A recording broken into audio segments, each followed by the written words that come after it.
Welcome to the AI Talks with the Voice Master. Mula sa puso ng bayan hanggang sa dulo ng keyboard ng masa.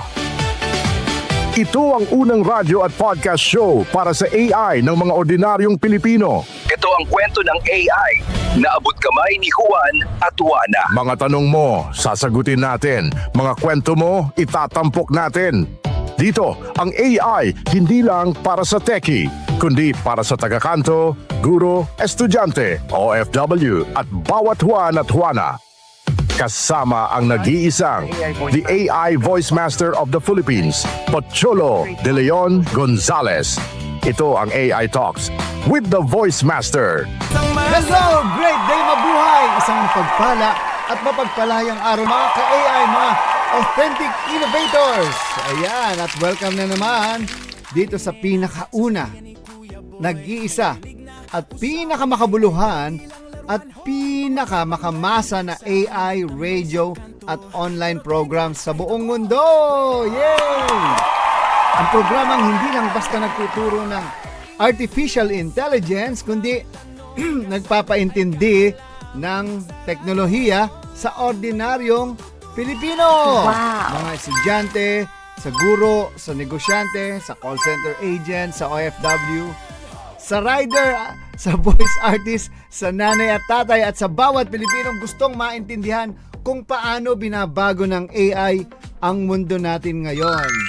Ako pa rin po ang inyong lingkod, ang pambansang AI voice ng Pilipinas, the Voice Master, the AI Voice Master, Pocholo De Leon Gonzalez. Woo! Ayan, at mga ka-AI, napansin nyo ba? Napansin nyo ba? Parang araw-araw may bagong AI. Wow. Oo. Isang araw, ChatGPT yung pinag-uusapan, no? Tapos kinabukasan, Gemini na. Tapos biglang may Claude, may Grok, may DeepSeek, may Perplexity, may Midjourney, may Kling, may Sora, may Suno. Ano pa? Diba? Wow. Grabe, diba? Ano ba yung latest natin ngayon? Yung Seed Dance. At ang mga ordinaryong tao ngayon, abay, litong-lito na. Yung iba, iniisip, pare-pareho lang naman yata yan eh. Alam nyo mga ka-AI, hindi yan pare-pareho, no? At yan ang pag-uusapan natin ngayong araw. Dahil ngayong episode na ito, iisa-isahin natin ano nga ba talaga ang mga AI models? Ano ba ang pagkakaiba nila? Ano ang strength nila? At ang pinakamahusay, no? Ano ba yung pinakamahusay sa pagsusulat? Yan. Alin ang pinakamagaling sa coding? Ano yung pinakamahusay sa paggawa ng mga images? Ano ang at alin yung pinakamagaling gumawa ng video? Alin ang pwedeng gamitin ng mga ordinaryong Pilipino? At bakit napakahalaga na maintindihan natin ito ngayon habang maaga pa, no?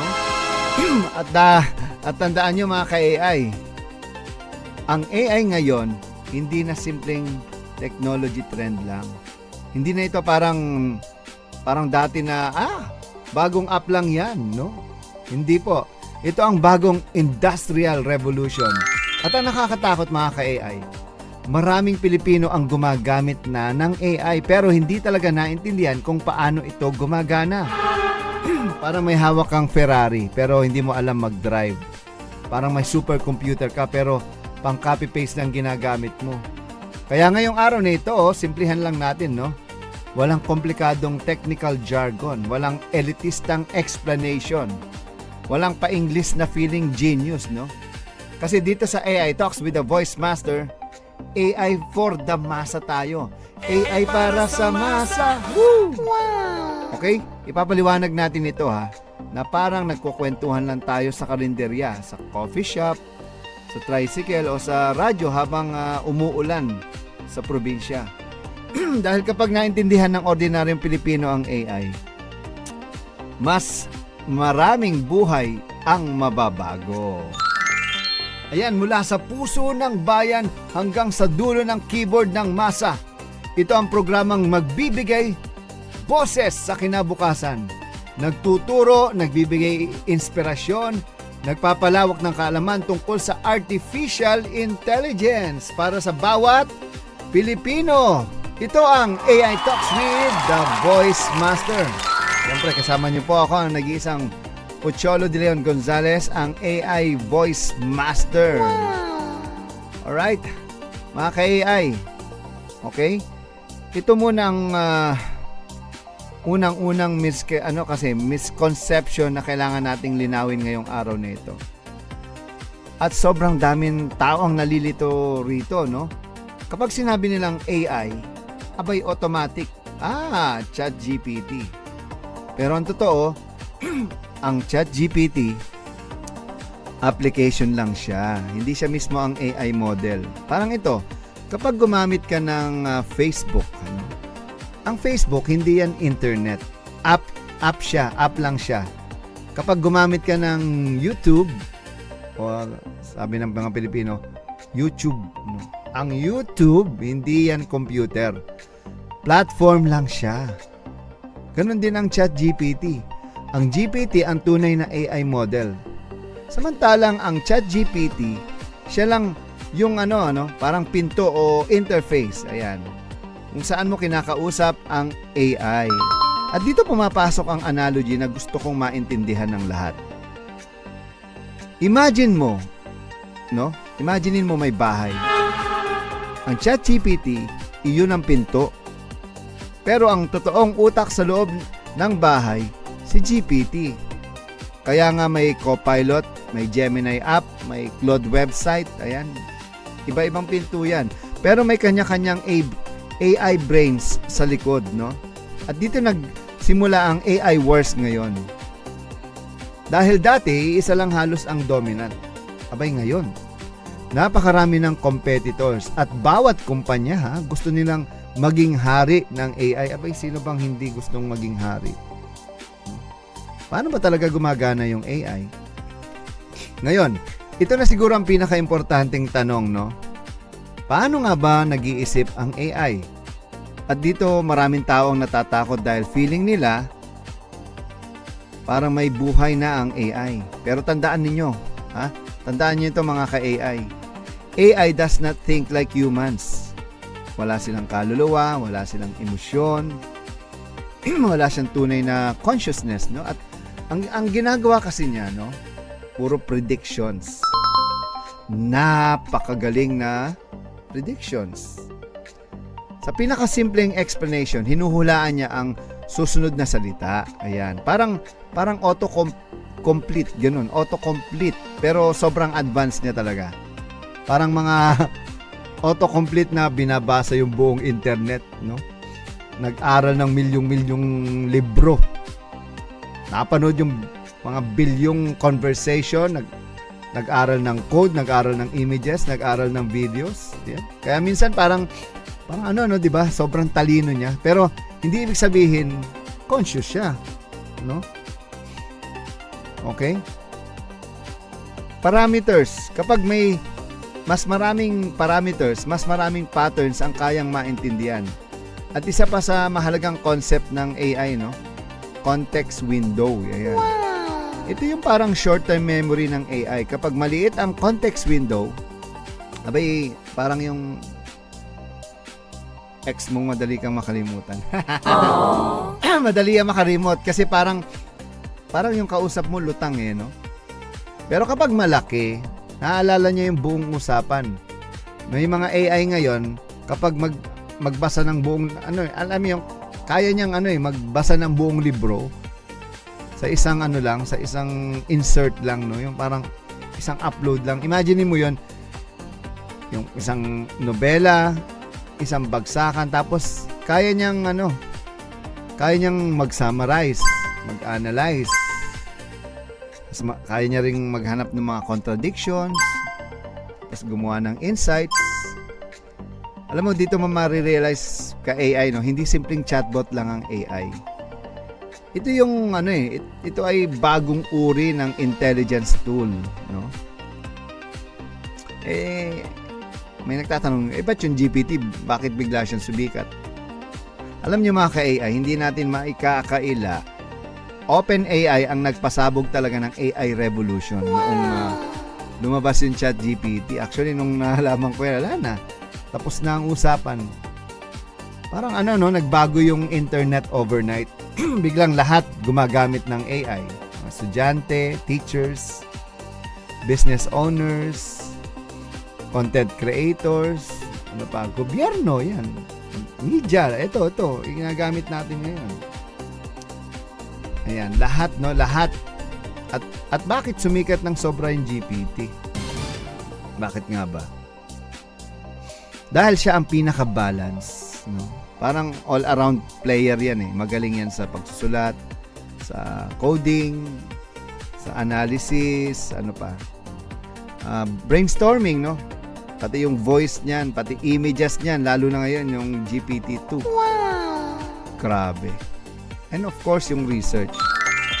Try nyo nga i-research who is the best Filipino voice talent sa ChatGPT. Tingnan natin sinong lalabas.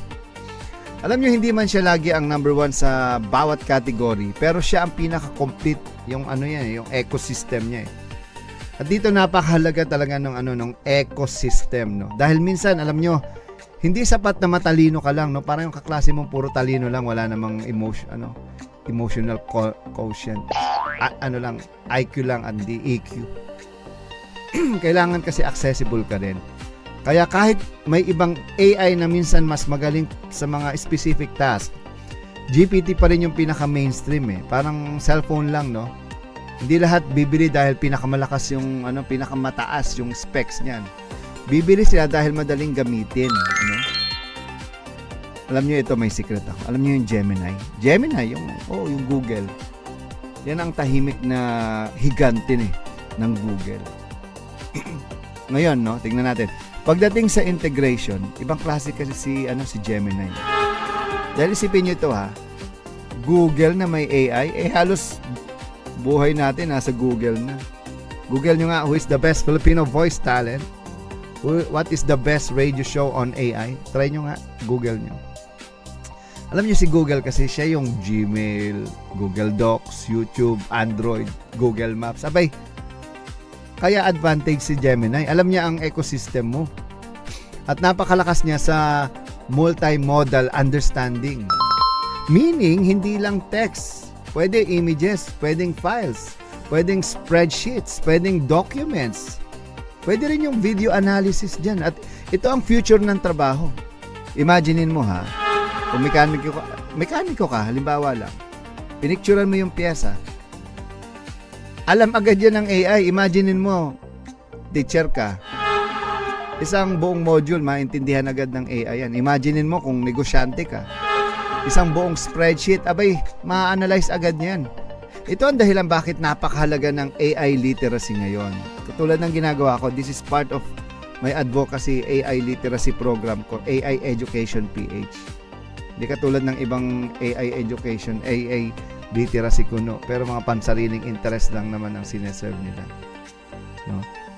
Alam nyo, dahil hindi sapat na marunong ka lang dapat gumamit, kailangan maintindihan mo rin kung paano ito magagamit sa trabaho mo.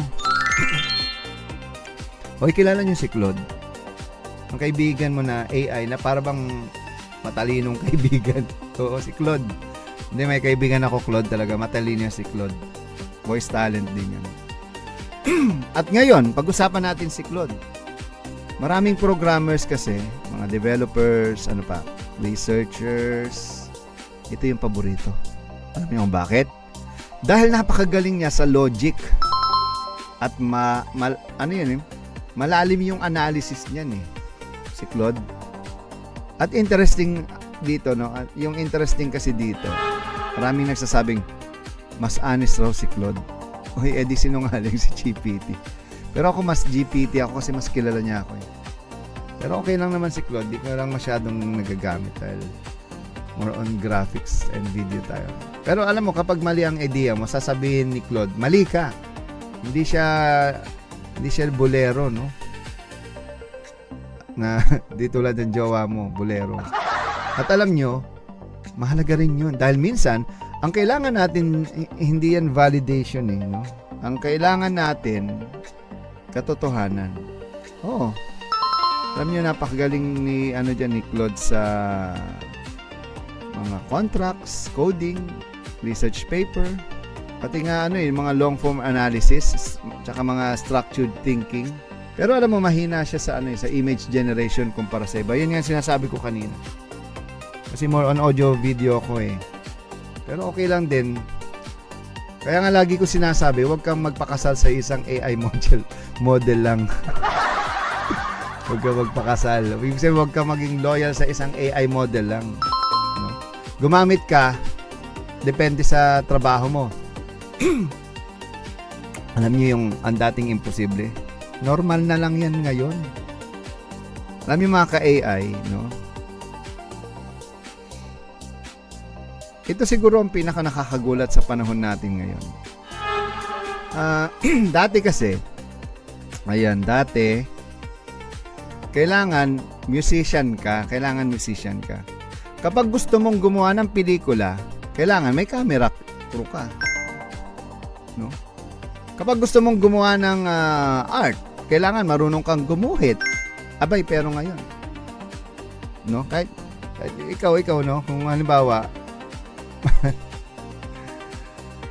ay nako, dati di ba nga pag gusto mong gumawa ng kanta, musician ka, hindi na, AI na lang, suno na lang yan, no? Kaya yung Phil's Cup, galit na galit eh. In-invite ko yung mga yan mag-guest dito. Ayaw daw nila sa AI, kaya ayaw nila mag-guest. O di wag. Tanong ko sa inyo, bakit takot kayo? Dahil alam nyo, mas magaling na sa inyo to. Yan ang totoo. Aminin nyo na. Ayan. Kasi ngayon, mag-type ka lang ng prompt, abay may kanta ka na. Oo. Di ba? May video ka na, may larawan ka na, may commercial ka na, may pelikula ka na, at dito pumapasok yan, sina Suno, Udio, sino pa? Abay si Sora, yan, number 1 yan. Si Kling, Runway ML, yan. Si Midjourney, si DALL-E, si Flux, at ang pinakamalupit sa lahat, si C-Dance ng ByteDance. At honestly, nakakatakot. Minsan kung sobrang nakakatakot sila minsan na sobrang galing na nila kaysa sa tao. No? Kasi yung tao may attitude problem. Yan yung problema sa tao, kaya mas gusto ko pa AI kaysa deal sa mga tao ngayon eh. Pero hindi ibig sabihin katapusan na ng creativity yung ganito. Actually, mas lalong magiging mahalaga ang tunay na creativity. Dahil ngayon, lahat may access na sa tools. Ayan. O nawala na yung mga gatekeepers na dati sila lang ang magaling. Alam mo yun, pero hindi lahat may imagination eh. No? Okay, pag-usapan natin si AI agents, no? Ito na yung susunod na revolution. At dito, no? At ito yung gusto kong paghandaan ng mga Pilipino habang maaga pa. AI agents, which is happening right now. Hindi na chatbot lang, no? Hindi na simpleng sumasagot lang. Ito yung mga AI na gumagawa mismo ng trabaho. Ito na yung mga AI na yun eh. Imaginein mo, magseset ng meeting, magsesend ng email, mag-e-edit ng files, magre-research, magna-navigate ng website, magbubuk, mag-a-analyze. Abay, automatic. At dito, maraming trabaho magbabago. Hindi ibig sabihin, mawawala lahat. Pero magbabago ang proseso. At ang taong marunong gumamit ng AI, mas bibilis, mas magiging productive, mas magiging powerful. Kaya ang tanong ngayon, hindi na yung papalitan ba tayo ng AI? Abay, matagal na kayong pinalitan kung wala kayong ginawa. Lalo na yung mga musician at mga voice talent. Ang tunay na tanong ay, papayag ka bang maiwan? Okay? Pero ito tandaan nyo, ang pinakamahalagang AI ay tao pa rin. Mga ka-AI, sa dami ng AI models ngayon, madaling ma-overwhelm, no? Pero tandaan nyo ito, hindi AI ang pinakamahalaga. Ikaw pa rin. Dahil kahit gaano katalino ang AI, wala pa rin itong konsensya, tunay na empathy, moralidad, pangarap, values, pananampalataya at tunay na pagmamahal. At iyan ang hindi kayang gayahin ng makina. Kaya gamitin natin ng AI, hindi na para maging tamad kundi para mas maging makabuluhan, hindi para palitan ng tao, kundi para palawakin ang kakayahan ng tao. Dahil ang future, hindi pag-aari ng taong takot yan sa AI. Ang future mapupunta sa taong handang matuto, handang mag-adapt, at handang gamitin ng AI para sa kabutihan ng kapwa Pilipino. Alright, so ako po si Pucholo De Leon Gonzalez, the Voice Master, ang AI Voice Master, at ito ang AI Talks with the Voice Master. Magbabalik po tayo mamaya dahil meron pa tayong AI 101. Meron din tayong balitang AI at mga interviews, no? Mamaya mapapanood nyo ang interview sa Heygen dyan sa San Francisco. Wow. At tandaan nyo mga ka-AI, artificial intelligence becomes powerful only when guided by authentic human wisdom. Alright, so see you later mga ka-AI. God bless.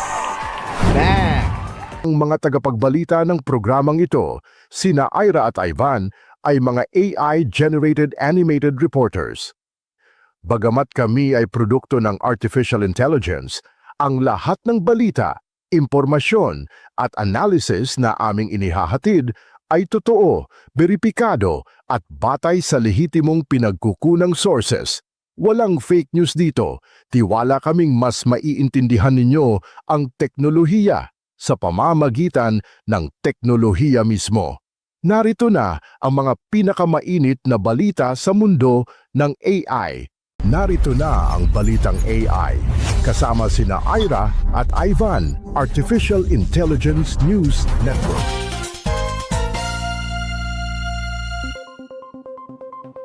Balitang AI. Breaking news. Great day mga ka-AI! Ako si Ivan, ang inyong Artificial Intelligence Voice for Analytics and News. Isang malaking milestone sa humanoid robotics ang naabot ng Boston Dynamics matapos nilang simulan ang serial production ng kanilang kilalang humanoid robot na Atlas. Sa kabila ng mataas na presyo kumpara sa ibang competitors, mabilis na naubos ang production slots nito hanggang 2026 na nagpapakita ng malakas na demand mula sa industriya. Ipinapakita ng development na ito na ang focus sa real-world capability at performance ay mas pinahahalagahan kaysa sa simpleng affordability pagdating sa advanced robotics. Kasabay nito, malinaw na ang tagumpay ng modern humanoid robots ay hindi basta-basta nakamit, kundi bunga ng mahabang research at experimentation, lalo na sa paghaharap sa mga hamon tulad ng mobility, balance, at real-world navigation. Ano nga ba ang mga dahilan kung bakit nangunguna ang teknolohiyang ito sa kasalukuyang robotics race? Great day mga ka-AI! Ako naman si Ira, ang inyong Artificial Intelligence Reporter Analyst. Habang patuloy ang pag-usbong ng humanoid robotics, may malaking papel din ang strategic investments at industrial partnerships sa pagpapabilis ng development ng teknolohiyang ito. Ang acquisition ng Hyundai sa Boston Dynamics ay nagpapakita ng matinding interes ng automotive industry sa robotics bilang susunod na frontier ng innovation. Bukod dito, ang pag-develop ng mas efficient components tulad ng actuators ay nagiging susi sa pagpapababa ng cost at pagpapataas ng performance ng humanoid robots. Sa kabilang banda, patuloy ding pinapahusay ang kakayahan ng mga robots sa autonomy, AI learning, at real-world task execution na nagdadala sa kanila mula sa experimental stage patungo sa actual na deployment sa industriya. Narito ang mas detalyadong ulat. Ang pagsisimula ng serial production ng Atlas robot ay isang mahalagang hakbang sa paglipat ng humanoid robotics mula sa research stage patungo sa commercial deployment.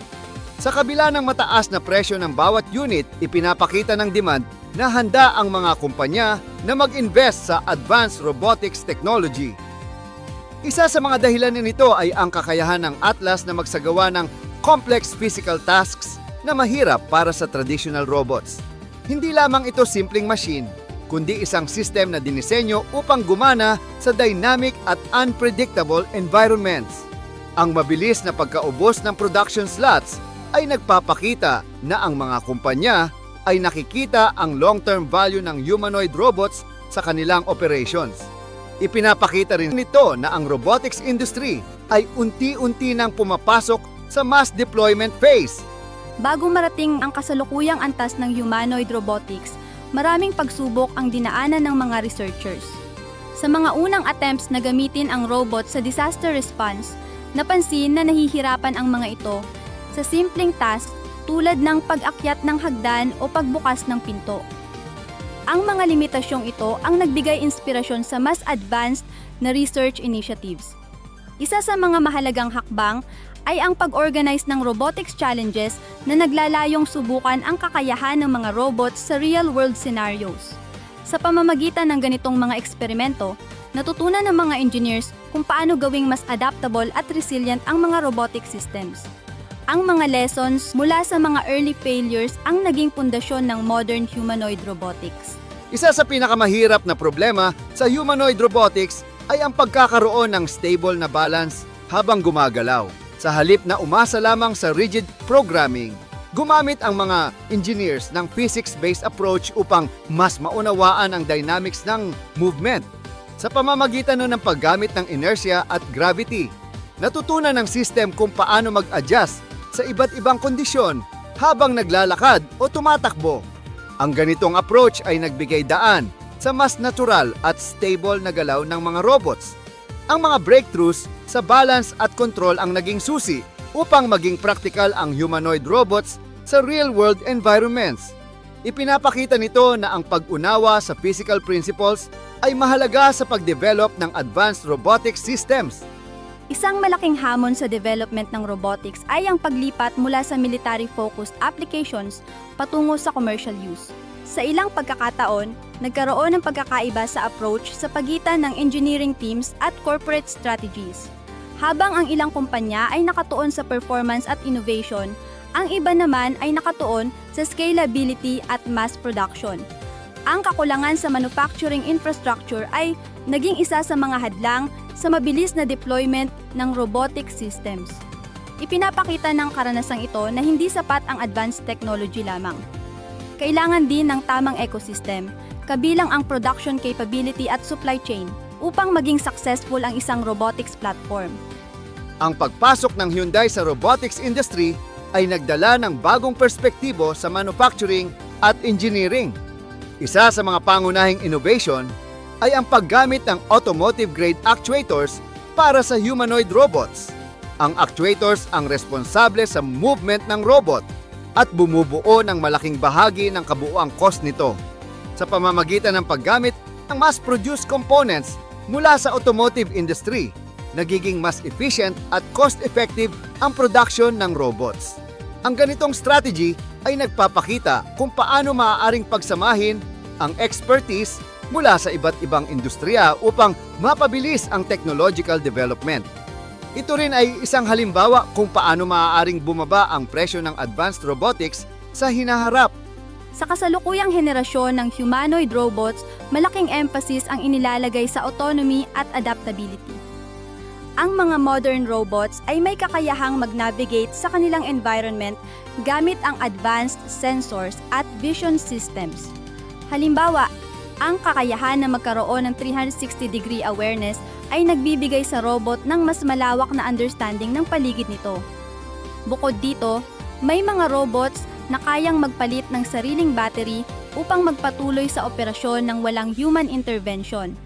Ang ganitong features ay mahalaga sa mga industriya kung saan kinakailangan ang tuloy-tuloy na operasyon. Ipinapakita nito na ang robotics ay unti-unti nang nagiging mas independent at self-sustaining. Isa sa pinaka-advanced na aspeto ng modern robotics ay ang integration ng artificial intelligence sa learning process. Sa pamamagitan ng AI systems, natututo ang robots kung paano magsagawa ng iba't ibang tasks ng mas mabilis at mas efficient. Ang paggamit ng virtual training environments ay nagbibigay daan upang matutunan ng robots ang mga tasks bago pa ito i-deploy sa real world. Bukod dito, ang mga natutunang skills ng isang robot ay maaaring ibahagi sa iba pang units sa pamamagitan ng centralized system. Ang ganitong approach ay nagpapabilis sa development ng robotic capabilities at nagpapataas ng overall efficiency ng fleet. Ipinapakita nito ang potensyal ng collective learning sa robotics. Sa huling development, malinaw na ang tagumpay ng humanoid robotics ay hindi lamang nakabase sa teknolohiya kundi pati sa economics. Sa kabila ng mataas na initial cost, nagiging mas cost-effective ang paggamit ng robots dahil sa kanilang kakayahang magtrabaho ng tuloy-tuloy. Hindi sila nangangailangan ng pahinga at maaaring mag-operate 24/7 sa iba't ibang environments. Dahil dito, maraming kumpanya ang nakikita ang long-term benefits ng pag-invest sa robotics. Ayon sa ilang projections, maaaring umabot sa trilyong dolyar ang halaga ng humanoid robotics market sa mga susunod na dekada. Ang kombinasyon ng workforce shortages, automation needs, at technological progress ang nagtutulak sa mabilis na paglago ng industriyang ito. Ipinapakita nito na ang hinaharap ng trabaho at manufacturing ay unti-unting nagiging mas integrated sa artificial intelligence at robotics. Ito ang Balitang AI. Ako si Ira. At ako si Ivan. Hanggang sa susunod na update, mga ka-AI.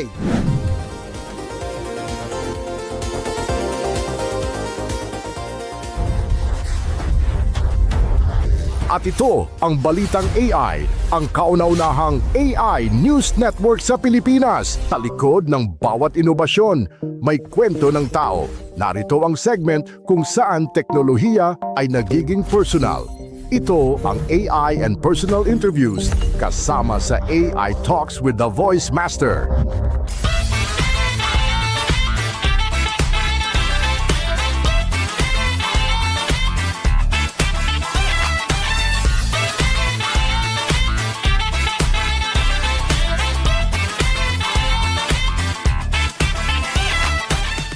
Hello, great day everyone. Nandito tayo ngayon sa Super Duper. Ayan, once again, kasama natin ang ating kaibigan, Josh. Hey!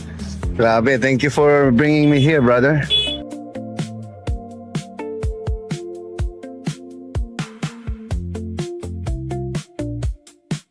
Today, after namin sa Super Duper Burger Restaurant, sobrang satisfied talaga kami kasi ang sarap ng food, classic San Francisco Burger Experience. From there, naglakad kami papuntang Market Street dito sa San Francisco. Everyone, we are now here sa Market Street.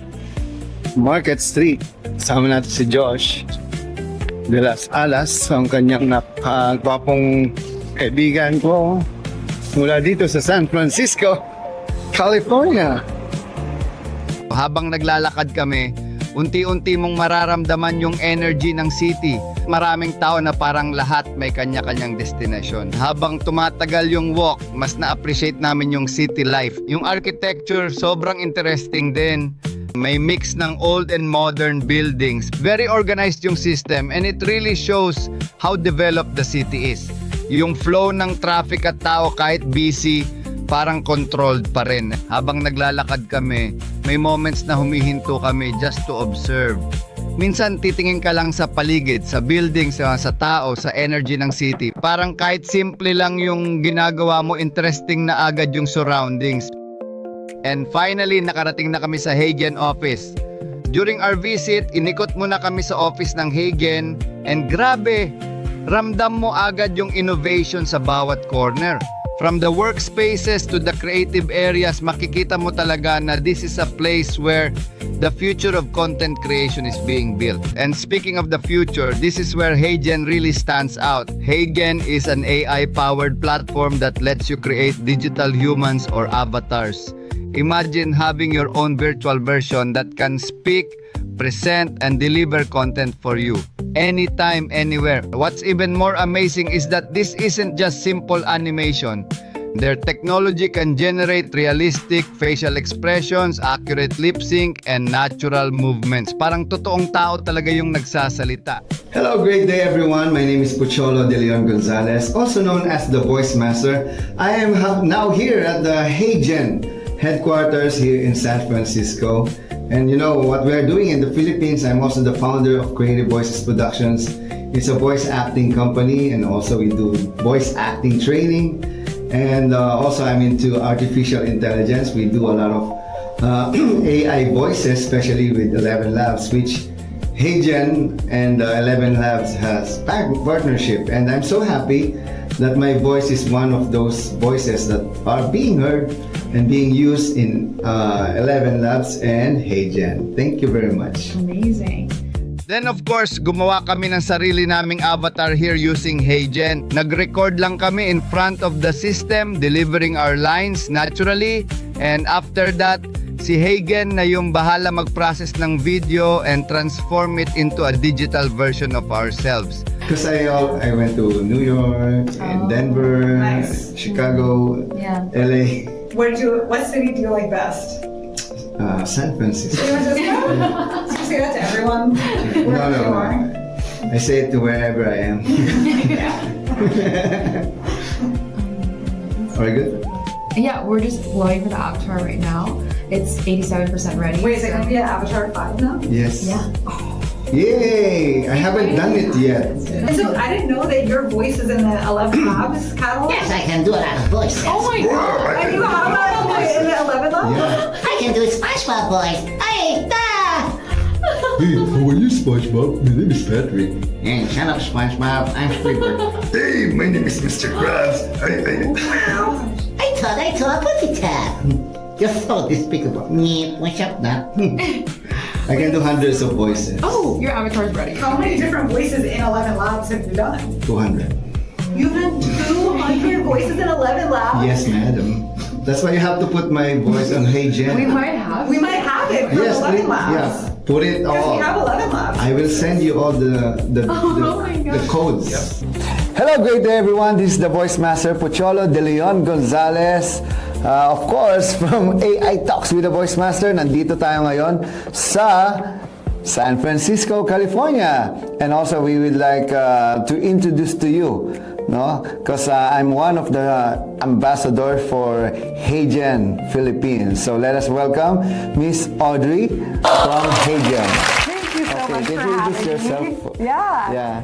Hi everyone, I am Audrey Van Zee. I work at HeyGen. I'm focused on community, so helping people all around the world connect and learn about what HeyGen can do for them, and working with our incredible ambassadors like Petrolo to help more people learn about what HeyGen can do for them.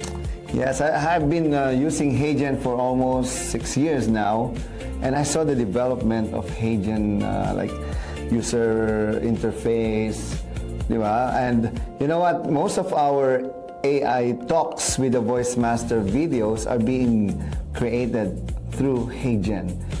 We created the very first AI reporter in the world using AI, and it is actually an animated reporter. You've seen that, remember? It's so cool. And they are the most famous AI reporter in the Philippines. So, can you tell us more about HeyGen?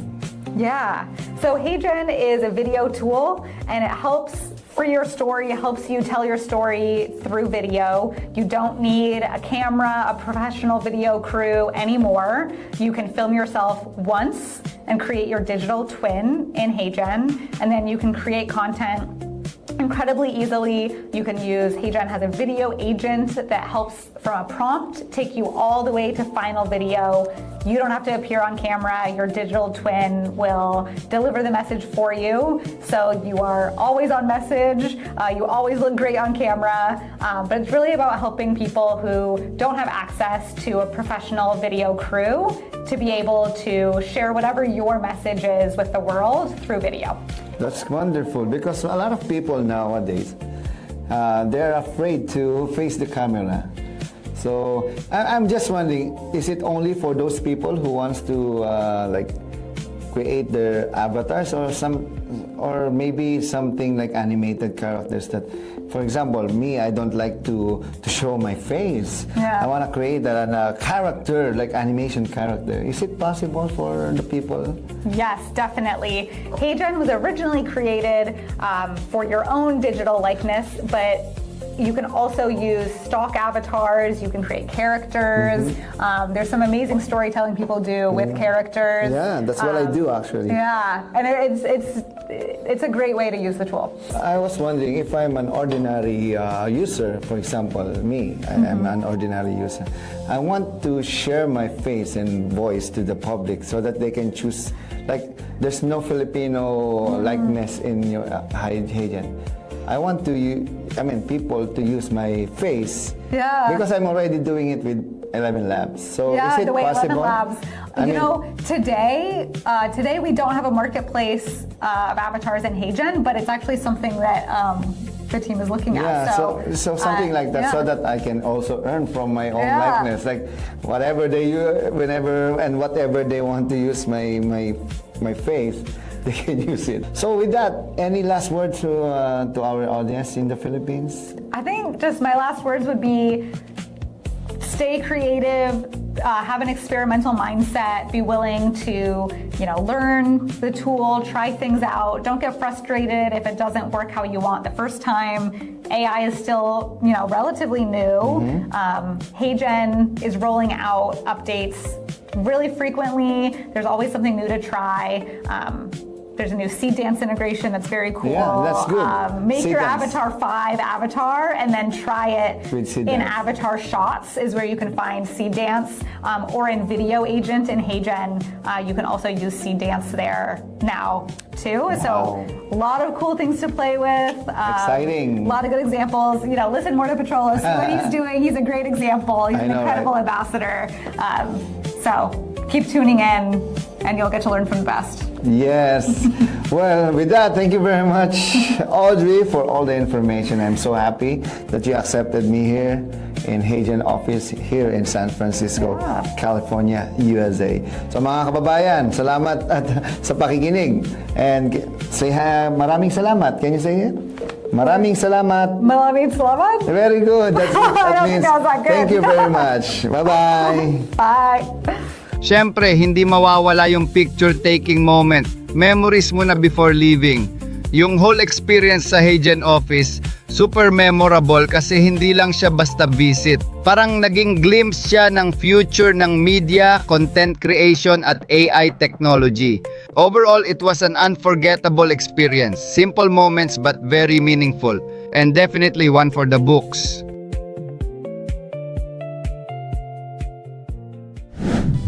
Hello! Welcome back mga ka-authentic innovators, mga ka-AI! Woohoo!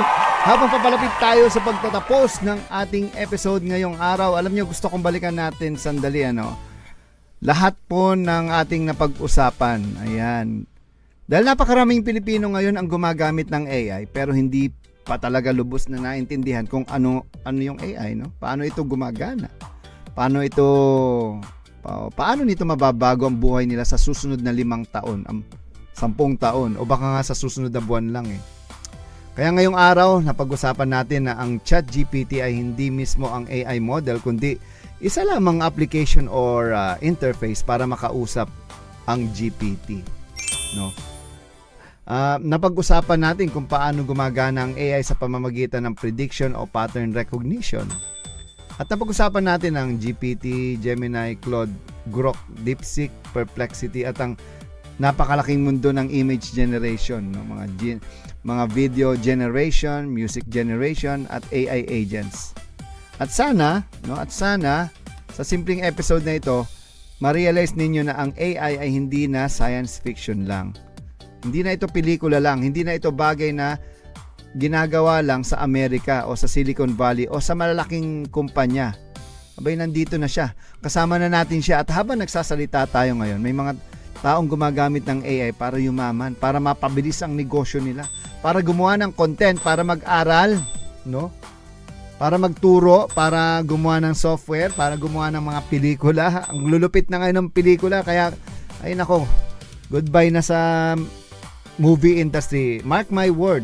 Kung hindi kayo mag-AI, lalo na dito sa Pilipinas, ang papangit kasi ng mga gawang pelikula dito, puro basura Yan, ito pa, para gumawa ng musika, para gumawa ng buong kumpanya, AI na. Ay nako, magre-react talaga kayo, pero sorry, kung hindi nyo gagamitin to sa advantage nyo, someone will do it, no, on their own advantage. Kasi habang ang iba natatakot pa rin, at mga ka-AI, no, normal lang matakot, normal lang mabigla, normal lang malito. Dahil bawat industrial revolution sa kasaysayan ng mundo, may mga tao talagang natakot, may dumating, di ba, nung dumating yung printing press nga, natakot yung mga writers. Nung dumating ang radyo, natakot yung mga newspaper. Nung dumating yung TV, natakot yung radyo. Nung dumating internet, abay natakot ang lahat ng traditional media. At ngayon, nandito tayo sa panahon ng artificial intelligence, no? Pero tandaan nyo ito. Hindi kailanman tinalo o hindi kailanman tatalunin ng teknolohiya ang taong marunong mag-adapt. Ang tunay na nawawala ay yung taong tumatangging matuto. Kaya ang resolution natin ngayon bilang mga Pilipino, hindi dapat tayo kontra AI. Dami-dami hanggang ngayon. Magbasa ka ng mga galit na galit kayo sa AI, nandyan na nga. Hindi rin naman dapat bulag sa AI. Ang dapat nating maging mindset, responsible AI, ethical AI, humanized AI. AI na ginagamit para sa education. AI na ginagamit para sa kabuhayan, no? Yan, tulad ng DepEd tsaka DOLE, no? Abay, asa na kayo? AI na ginagamit para sa creativity. Yan, isa pa yan, DTI. Ayaw sa AI. AI na ginagamit para sa bayan, at dito pumapasok ang pinakamahalagang realization ngayong episode na ito. Okay? Hindi mo kailangang maging programmer para maintindihan ang AI. Hindi mo kailangang maging genius, no? Hindi mo kailangang maging mayaman, at ang kailangan mo lang ay willingness matuto, curiosity, at lakas ng loob na tanggapin na nagbabago na talaga ang mundo. Dahil ang future, abay hindi yan naghihintay. Habang may mga taong nagdidebate pa kung gagamit ba sila ng AI, may ibang tao na kasi na gumagamit na nito no? Araw-araw para baguhin yung buhay nila. At bilang inyong AI voice master, ito ang mission ko. Na gawing simple ang AI para sa ordinaryong Pilipino. Na gawing makatao ang teknolohiya. At siguraduhin na walang Pilipinong maiiwan sa AI revolution. Ayan. Wow! Yeah, kaya nga mga ka-AI, kung may mga natutunan kayo sa episode na ito, abay i-share nyo. Ipadala nyo sa pamilya nyo, sa kaibigan nyo, sa anak nyo, sa teachers nyo, sa opisina nyo, sa kaibigan yung takot sa AI. Dami kong kaibigan ganyan, no? Kaibigan ko pa ba sila? Dahil ako yung nag-AI. Alam nyo, dahil minsan, isang simpleng informasyon lang ang kayang magbago ng direksyon ng buhay ng isang tao. At syempre, samahan nyo kami every week dito sa AI Talks with the Voice Master. At available tayo sa Radyo Pilipinas nationwide. Wow! At digital ang online platform sa YouTube, Facebook, Spotify, podcast platforms worldwide, at nasa DATV na rin po tayo mga kaboses, mga ka-AI. Ayan. At narinig din tayo sa iba't ibang panig ng buong mundo at buong Pilipinas. I-follow nyo ang aming mga official pages. Ayan, The Voice Master, AI Talks with the Voice Master, AI Education PH, AI Negosyo, at syempre ang aking company, ang Creative Voices Productions. At kung gusto nyo matuto pa sa tungkol sa AI, voice communication, creativity, at future technologies, abay samahan nyo kami sa ating mga trainings, workshops, seminars, at community movements para sa AI literacy ng bawat Pilipino. Pero tandaan nyo mga ka-AI, artificial intelligence will never replace authentic human purpose unless people stop using their humanity. At sa huli, ang pinakamalakas na AI sa mundo ay hindi nasa computer, hindi nasa data center, hindi nasa Silicon Valley, kundi nasa isip, puso at kaluluwa ng taong marunong mangarap, matuto at magmahal sa kapwa. Alright! Ako po muli si Pucholo De Leon Gonzalez, the Voice Master, the AI Voice Master na nagsasabing the great na nagsasabing great day mabuhay. Alam nyo, mamimiss ko kayo dahil next week, nasa Singapore tayo. Doon tayo magbo-broadcast mga ka-AI, mga authentic innovators. Alright? So, pupunta kami sa AI event, Broadcast Asia sa Singapore. Kasama ang Creative Voices. Alright? So, next week, doon tayo magsasama-sama sa Singapore at Malaysia. Alright? So, keep learning mga ka-AI. Keep innovating. Keep humanizing AI. At tandaan ninyo, the future belongs not to those who fear technology, but to those who use it with wisdom, compassion, and purpose. Hanggang sa muli, God bless everyone. See you next week. Sa Singapore tayo magkikita-kita. Bye-bye! Mga ka-AI, see you next week. Woo! Yeah! AI para sa masa! Woohoo! See you, bye!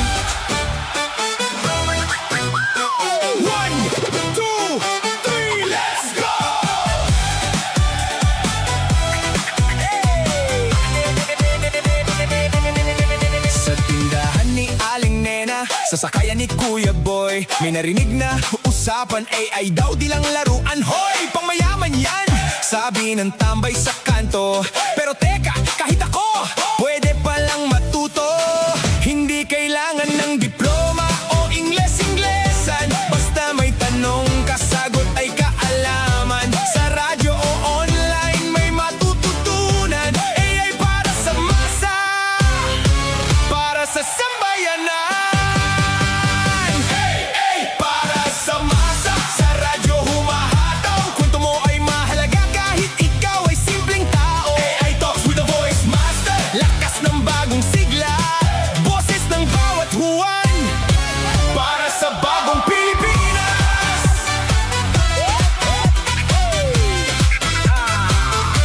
Si Lola Inday nagtanong habang naglalaba, yung AI ba?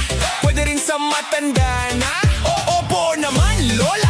Gamit mo yan sa negosyo o kahit sa pag-order ng itlog at mantika